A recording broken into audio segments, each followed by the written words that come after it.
सभी को नमस्कार। अपन पढ़ रहे हैं प्रमुख कवि परिचय।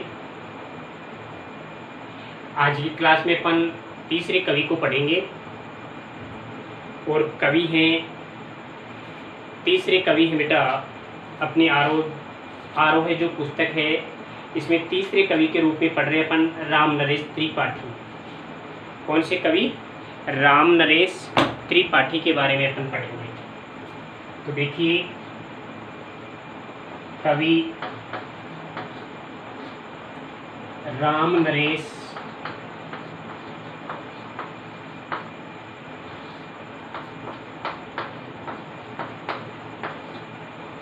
त्रिपाठी।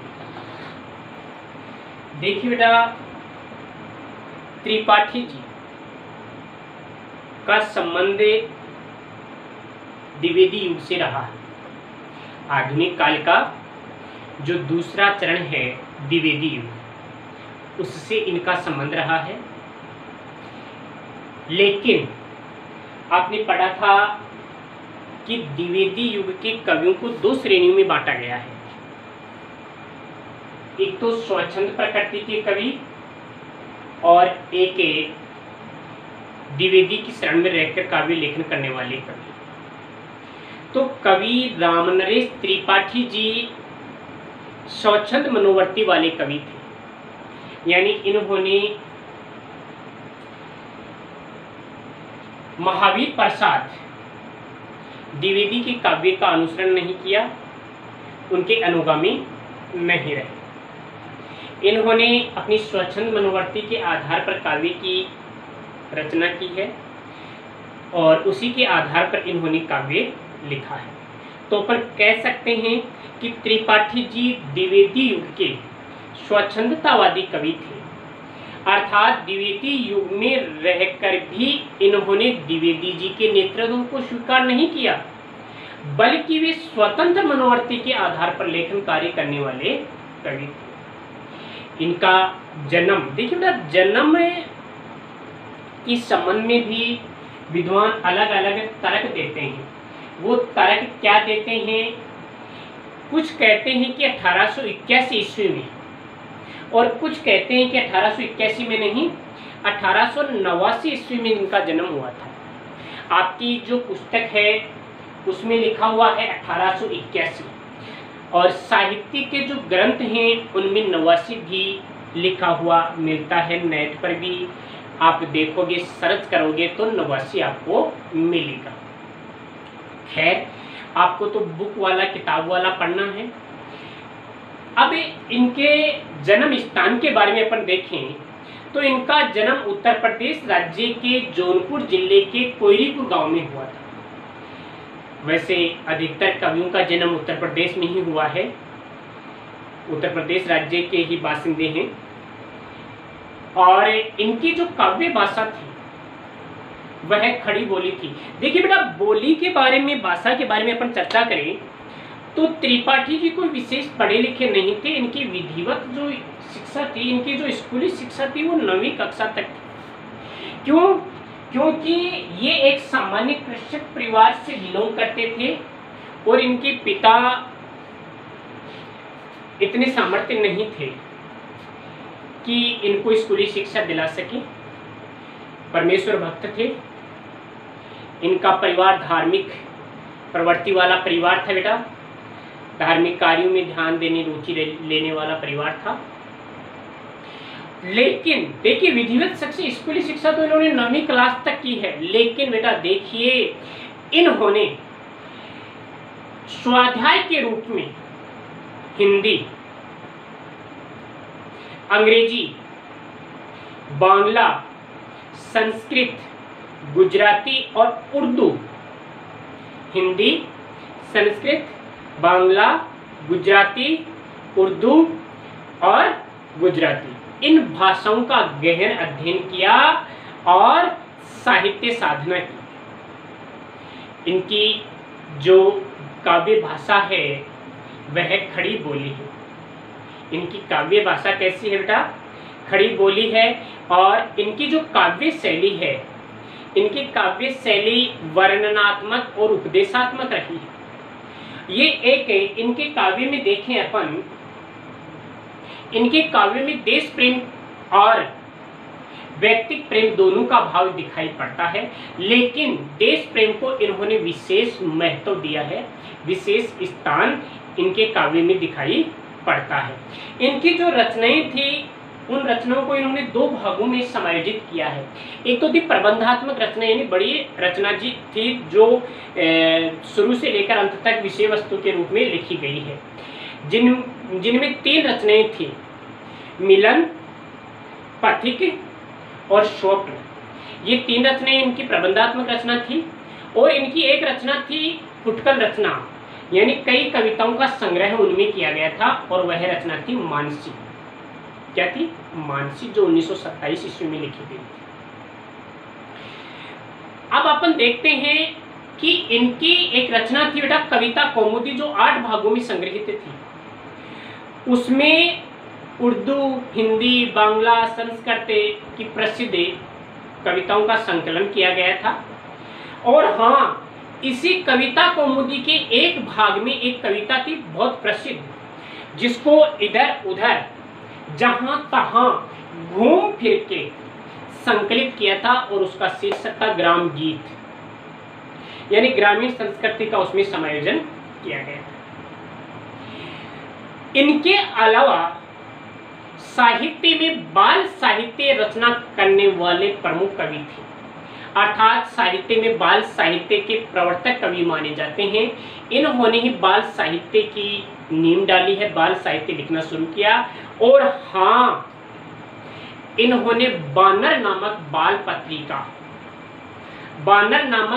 पत्रिका का संपादन किया, जिसमें अनेक शिक्षाप्रद कहानियां और अनेक प्रेरक प्रसंग संकलित किए गए हैं। इनके अलावा भी आप देखोगे केवल कविताएं नहीं, इन्होंने नाटक भी लिखे हैं, उपन्यास भी लिखे हैं, आलोचनात्मक और संस्मरणात्मक कई विधाओं में लेखन कार्य। तो ये थे बेटा कवि रामनरेश त्रिपाठी जी। तो चलिए देखते हैं कवि रामनरेश त्रिपाठी के बारे में। हाँ, सबसे पहले देखते हैं ये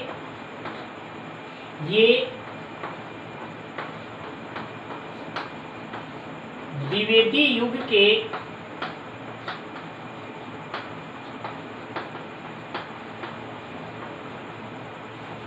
स्वच्छंद प्रकृति के कवि थे, जिन्होंने स्वतंत्र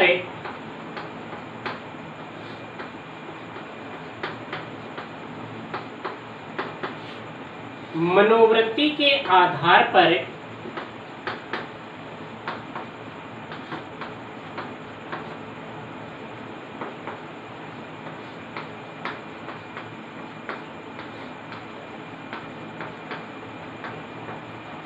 काव्य रचना की। मुख्य बात यह है कि स्वतंत्र मनोवृत्ति के कवि। जन्म देखिए,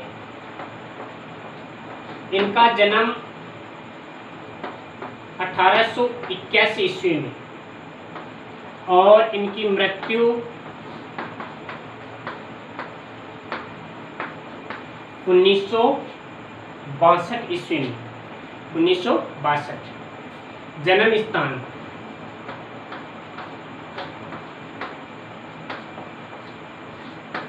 उत्तर प्रदेश राज्य के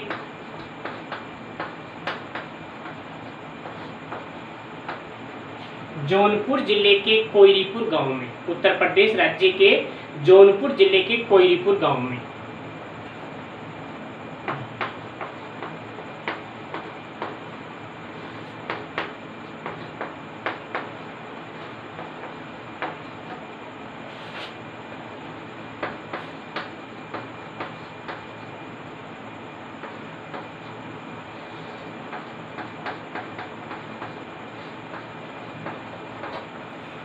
जौनपुर जिले में इनका जन्म हुआ है। अब अपन देखते हैं इनकी काव्य भाषा।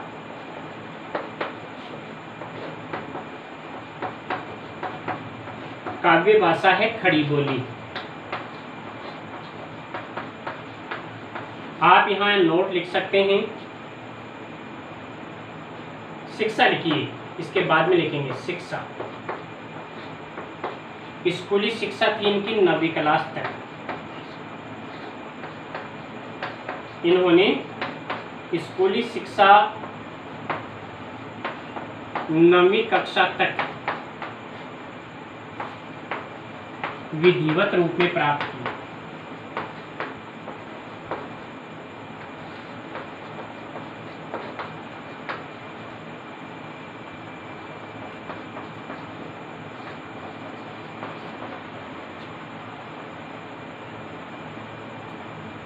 लेकिन इन्होंने स्वाध्याय के रूप में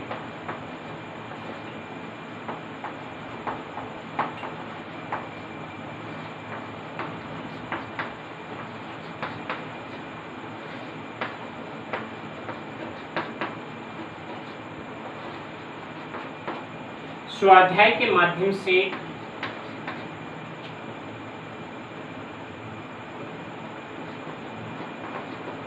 हिंदी, संस्कृत,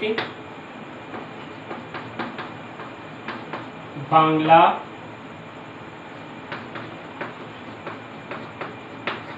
गुजराती, उर्दू भाषाओं का गहन अध्ययन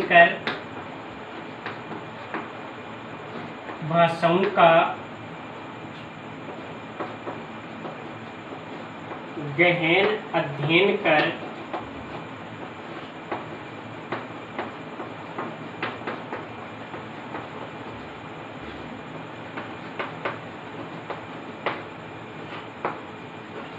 साहित्य साधना की। यानी कई भाषाओं में इनको महारत हासिल थी और उन भाषाओं में उन्होंने साहित्य की रचना की है, उन भाषाओं के माध्यम से साहित्य लिखा है। इसके बाद में देखते हैं अपन प्रमुख रचनाएं।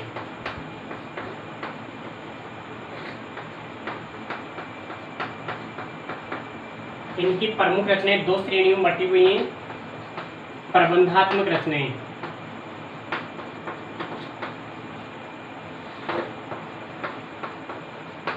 इनकी प्रबंधात्मक रचनाएं 3 मानी जाती हैं। नंबर 1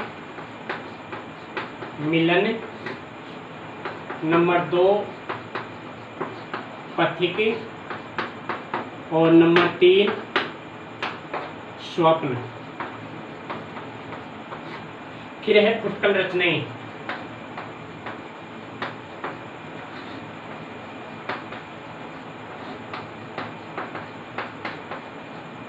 फुटकर काव्य संग्रह। देखिए, प्रबंधात्मक के रचनाओं में मिलन, पथिक और स्वप्न है, और फुटकल यानी अनेक छोटी बड़ी कविताओं को संकलित करके जो लिखा गया है वह है मानसी, जिसमें अनेक छोटी बड़ी रचनाएं हैं। आप यहाँ लिखेंगे नोट। इनकी कविता कौमुदी रचना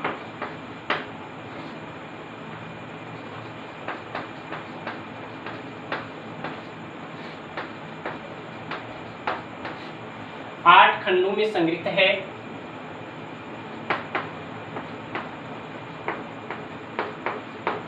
आठ खंडों में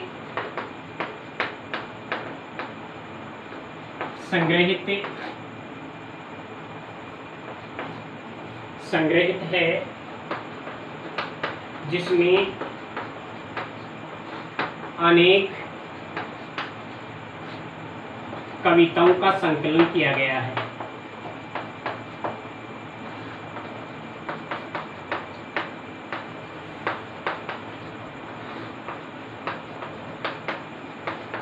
जिसमें से एक ग्राम गीत,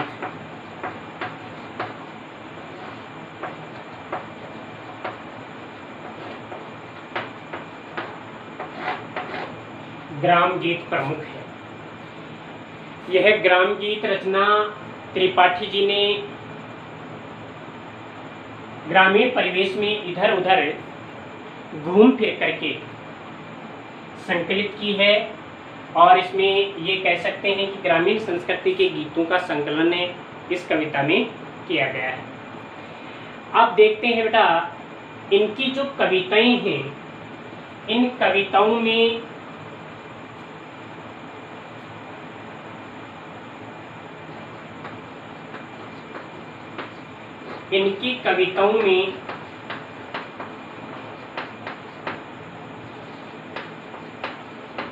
वैयक्तिक प्रेम,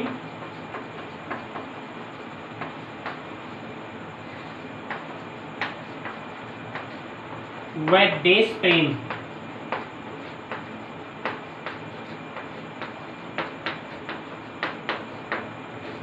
दोनों स्पष्ट दिखाई पड़ते हैं।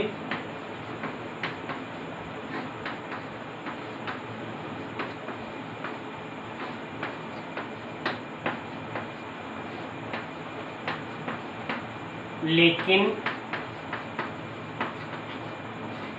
देश प्रेम का भाव पूरी तरह स्पष्ट होता है। यानी देश प्रेम पर इन्होंने काफी कुछ लिखा है। एक सबसे प्रसिद्ध बात है, प्रमुख बात है, महत्वपूर्ण बात है, वो है कि इनको साहित्य में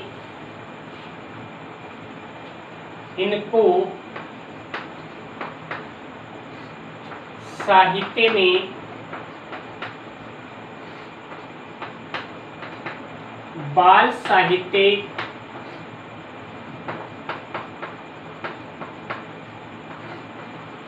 का जनक माना जाता है।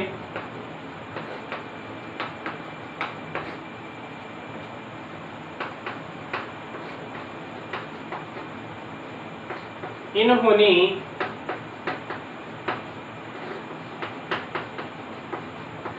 बानर नामक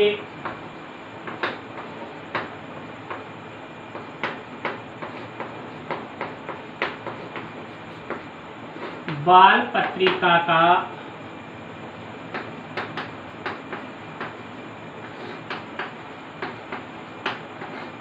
संपादन किया है।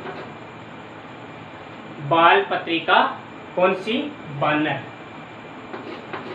ये बाल पत्रिका है जिसमें शिक्षाप्रद कहानियां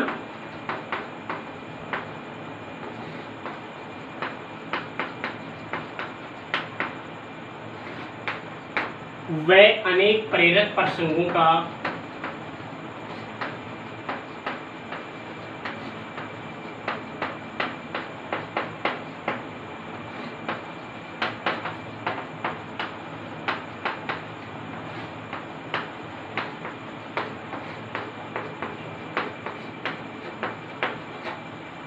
अनेक प्रेरक प्रसंगों का समावेश किया गया है। इन्होंने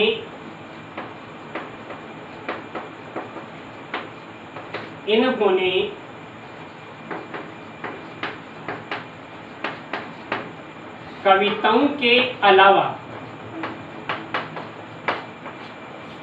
नाटक,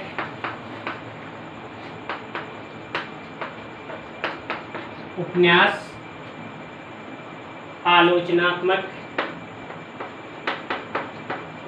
आलोचना, संस्मरण इत्यादि विधाओं पर भी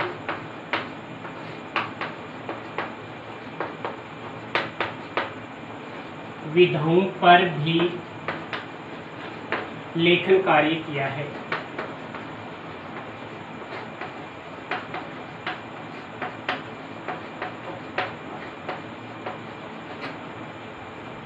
तो बेटा ये है आपके कवि रामनरेश त्रिपाठी। बच्चों पढ़े